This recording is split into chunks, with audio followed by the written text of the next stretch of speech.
How's it going, everybody? Favorite time of the week as always. It's another Sunday Q&A video. Excited to answer your questions as always. If you'd like to be a part of these, two ways you can do it. Number one, you want to, in the comments down below, leave a question. And if you like one that you see, make sure you like it because those come to the top. And if I see that they are something I can have a discussion around, I will heart them and then we will talk about them. Or if you'd like to skip the queue, twitch.tv/Lawler, come over to the channel. We stream every day but Tuesday and Sunday. And you guys can ask me in chat. Basically what my streams are is a giant Q&A session that you guys kind of curate the content for. So with that said, 15 minutes on the clock, give or take. And we're going to discuss some questions. The first one is from Daramu. And he says, hi, YouTube. And asks, do you have a Twitch Prime available? Jokes aside, appreciate the Prime Gaming sub, Daramu. Anybody in chat? Any primers? Let's go into the questions. I saw two in particular that I'm going to group together. The first one has to do with the season rewards and a lot of potential changing of the rank system and all that kind of stuff. A lot of people collectively in the comments were asking, because we did talk about this and touch on this, things that we can do to fix the rank system. There's a lot of different games I think that have a much better rank system than Rocket League. The difficulty is those games play differently than Rocket League as well. Things like in Counter-Strike, where your individual performance helps you rank up and move up in the progress. I think those are cool ideas. A top 100 or a top 500 with heavy decay system. So if you are inactive for X amount of weeks, you get bumped out and people can bump in. Or the ability to still have to grind, because if you don't have a certain MMR, the people that have higher MMR bump in, and expanding that to top 500 or something else. I think these are all great ideas. You guys have already talked and heard me talk about having a dedicated 3-person queue or a club queue, and the desire for that, and using that to feed into an amateur scene and all the other kind of stuff to keep the queue alive and fresh. Ultimately, the issue I have is none of these are new content for Rocket League. While yes, it's an incentive to play, other than the rewards that most people don't use, the difficulty I have is that it is not something new and engaging that keep us interested. Custom maps, stuff like that, as you guys have been seeing me play more on this channel, are things that would do that. And the hope is that Unreal Engine 5, whenever that may come, even if it's 3-4 years from now, assuming Rocket League is still around, is one of those things. Ironically enough, Psyonix also just announced a play with a friend system. And it, to me, just screams, hey, our player counts and our player base is pretty heckin' low. We are not trending in a good direction. And they are enticing people like, hey, you got a friend that hasn't played in 30 days? Bring them back in. You guys can earn rewards together to get items. While it's a cool incentive, once that thing is over, what happens to those players? It's a blip and then it goes away again. So they need to think of more exciting and unique ways to get people to keep playing, as well as long-term. And I think unique maps, easily accessible in-game, is the only way they're going to do it, if I'm being 100%. So that was part of it. That's number one. Number two, a lot of talks about the format, whether it be single elim and other ways. Loose Moose says, single elim brackets like one in Swiss. You need to perform your best on a day or go home. How do you think teams prepare going in? A lot of times, the best thing you can do is work on yourself. You can't control who you play. You don't know who you play. You got to have a quick turnaround time. Therefore, you playing your style, your play style, your aggression, your pace, dictating the way the game is played is the best thing you can do. So having a strong foundation of a play style, something that you can rely on, is great. And then you try to make minor adjustments in between those matches. One of the reasons why V1 struggles. V1 tries to do too big brain sometimes. It gets in their head. And then all of a sudden they play like poo, rather than just focusing on what they do best. They do that and they win. At the end of the day, you got to beat the teams in front of you. Like Hoosier says in chat, just got to win. Can't blame the format. Got to win the games in front of you. And if you are the better team, there's no excuse. The second thing is you do and can prepare a little bit more. After you make top 8 and you get into the playoffs, you can hypothetically be like, okay, this is our quarterfinal match. Let's do replay analysis. Let's prepare for them. And then if we win, we can assume out of these two teams who's the favorite. And the nice thing about top 8 is you're playing probably more familiar opponents. So you should have a general understanding once you're exposed to them. That's how most people kind of approach it. Brewer Dog in chat asks, if I wanted to make an esports org, how would I go about making it profitable? You've talked about how Charlie for the Moist is working at a loss every month.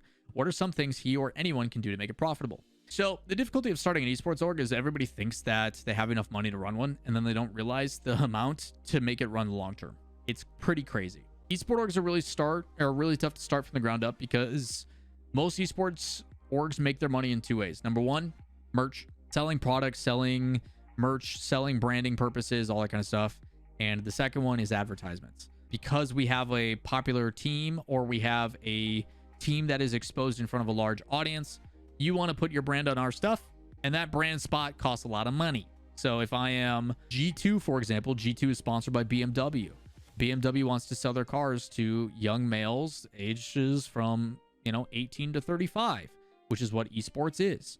And if you can turn them as long-term BMW purchasers, they're happy about that. So G2 pays a bunch of money to G2. G2 puts that logo on their stuff, and then that money they can then allocate to salaries and paying. And hopefully over time, as you grow and get more and more exposure and more eyes get on it, the value of that spot is worth more, and you have a bigger fan base, and it becomes a long-term effect. The issue is if you're just starting, you are starting from zero, and that initial investment, depending on what game you get into, is extremely expensive. So you need to have the ability to front load all that cash, all that investment, for the hopes that long-term you can either sell what you have built for profit or turn it into something that is profitable based on the people that you bring in. So that is the difficulty. Right now, the biggest issue with Moist Esports is Charlie is not the most family friendly. That is part of his branding. It's what makes him unique. It is why he has the fan base that he is. It's why he pulls 30 to 40 to 50,000 viewers on his watch parties, because Charlie is absolutely incredible as a creator. That zero F's given kind of mentality is very enticing compared to everybody that is kid friendly. The difficulty though is brands do not like that. It is tough to associate with. So there's certain things that he's going to have to do to find others to pull that in. But the biggest one is, I don't know if Moist Esports has any partnerships. Do they have a website? Merch? T-shirts for Charlie?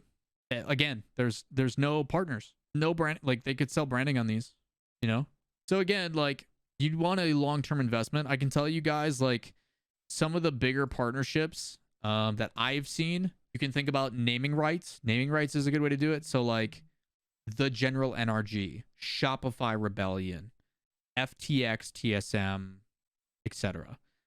Don't recommend going with crypto nowadays, even though the money is nice. Who knows if that money is still going to be paid out in the future? So those types of things, and finding ways to do those things are ways to make that money back. Ideally, if you're an organization, you've got a good platform, people watch your channel, you're exposed to certain things, all those things are going great. You can then say, hey, I am this brand. Look at what we provide you. And I go, hey, look at us as an org. Look at all the eyes that are on us, because we're a consistent top 8 team making main events in front of this many people. This is the demographics you're pulling, and your partnerships team hopefully knows how to do that. And then you sign a long-term agreement, and then you can allocate those funds. So you are no longer, as an organization, paying that out of pocket. I'm able to allocate those funds to our Rocket League team, towards our Dota team, our League of Legends team, our, whatever it may be. So again, it's always an opportunity cost, pros and cons to everything, and it's easier said than done. So it's tough. Esports orgs are probably one of the fastest ways to lose a ton of money. It can be spooky at times. So the nice thing about Charlie and Sunless is, by them being massive creators, they get to leapfrog a lot of people. The other part of that too is, someone was asking about the format and doing 2 splits instead of 3, and that provides more breaks and more stuff. I would have to sit down and break down how I would do that, because the difficulty of running tournaments in the middle of the season kind of differs from the break in the process. I also wouldn't mind just like straight up open qualifier tournaments, where like you run a dream hack, and that dream hack anybody can sign up, and it's just a big open bracket, which makes it super competitive, and that's an easy way to get additional points, and not everybody has to sign up. Like say I'm Gen G, right, and I just clapped people in both this and that and the other, and they have another like tournament that pops up that gives a little bit lesser points. We could choose just not to go. Power is also founded by a content creator, correct? It's by Lachlan, who's a big creator. You'd be correct. It's more common than people think. Are there any teams besides Fear that are potentially in play for Justin if he parts ways with Energy? A lot of things right now, Ebert, are not confirmed about what the makings are of Energy and what their situation is. A lot of things are being kept pretty hush as well. So keep your eyes open and wait for some announcements to come out and stuff. It's still fairly early. Like, we haven't even gotten to the major yet. I would expect after the major, you may see some more things kind of get into play. A lot of pros and stuff too, after major results, do talk and converse about potential openings and potential roster changes and all that kind of stuff too. Commento of Kick Corp as well. Yeah, pretty common. There's a lot out there. Team Secret, I'm pretty sure, is player slash creator founded There's a bunch. There's a bunch out there. Question. This one is actually gameplay related. Less RLCS related, but at what rank should you start cheating up at kickoff and twos? I'm currently champ 1 and I never cheat up because of the possibility where the ball can go. Some teammates get mad at me for this. What are your thoughts? I don't think you can ever satisfy a one-size-fits-all. Again, if you want to play a bit more passively on your first kickoff to see if they're going to win the kickoff and then go from there, that's fair. I don't mind being safe. But at the same time, if your recovery and your movement's good enough, cheating up on the kickoff is only going to be punishable if the other team is also cheating up. And if the other team is cheating up, then you are easily being punished. The way I feel about it is I am more confident in my capabilities than the other team. You need to have a little bit of an ego as a player in Rocket League to be good. I need to personally believe that I am faster, I am quicker, I have the ability to get to there, I have the ability to do this versus that guy. And because of that, I don't think there's ever really a bad time to cheat up. In twos, it is a little bit more risky compared to threes. In threes, you should always have someone cheating up. There's no reason really not to. Whether you're going for a Spanish kickoff, you're faking the cheat and going to boost, but it's more so about by you being there, you're applying a presence. Twos is a little bit more risky because if you do commit and it's a bad kickoff, yes, you're in a pretty tough spot. But realistically, you cheat up until your teammate who is screwing up their kickoff gives you a reason not to. Like if my teammate is always messing up on kickoffs, I ain't cheating anymore. I'm going to take that back corner boost and I'm going to wait for the ball to go into my lap because he's going to lose it every time. So I don't think there's ever a time you should not cheat up. I think at any rank you should always cheat up, even in bronze, especially in bronze and like lower ranks, because it is so easy to punish people. And again, it's an opportunity that you can take to really like punish and get through. So to answer your question, man, like first things first, ignore your teammates. Who cares what your teammates think? Again, you obviously want to accommodate and try to play along with them, but I can tell you right now, all the way up until like GC1, GC2, I personally am faster than everybody I play with. Therefore, I'm going to beat you to the ball, and I'm not going to let you bring me down in the way I approach the game. And I know it's a little bit of cutting rotations and this and that, but I'm trying to rank up. And it sucks that you have to play that kind of egotistical ball chasey type of play. But that's kind of the way it goes. I know I'm going to rotate faster. I know I'm going to deny boost. I know I'm going to get demos on rotation. I'm going to open up opportunities. And hopefully by leading by example, the other ones will follow suit. But that's also because I'm playing with ranks that are lower than my skill set because I don't play enough. So again, my situation is a little bit different. But again, the best advice I can give to anybody trying to rank up is you should always play with the intent to get better, not with the intent to win. You are always trying to learn, self-criticize. And if that's something you guys would like to see more frequently, maybe you guys would like to see me play this game more and talk through my thoughts about why I'm doing what I'm doing. Mechanically, I'm not good. Positionally, I'm great. I can tell you why I'm doing what I'm doing. If that's something you would like to see, let me know in the comments down below. So with that said, we've got one more question from the chat. You guys have one more question for me? Anything you guys would like me to answer?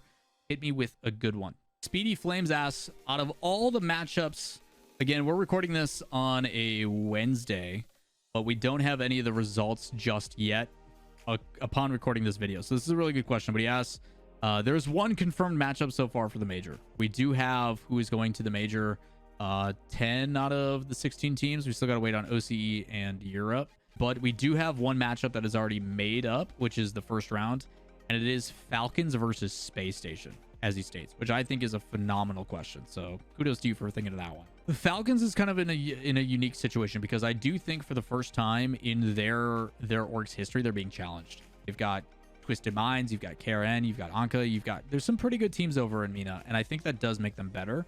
And the fact that it knocked them down a peg, I think has rekindled that competitive edge. So I think Falcons is going to come in looking better than normal, but it is a new season with travel and everything else. They do have a little bit shorter travel than everybody else does. So on the other side of things, this is LJ's first LAN.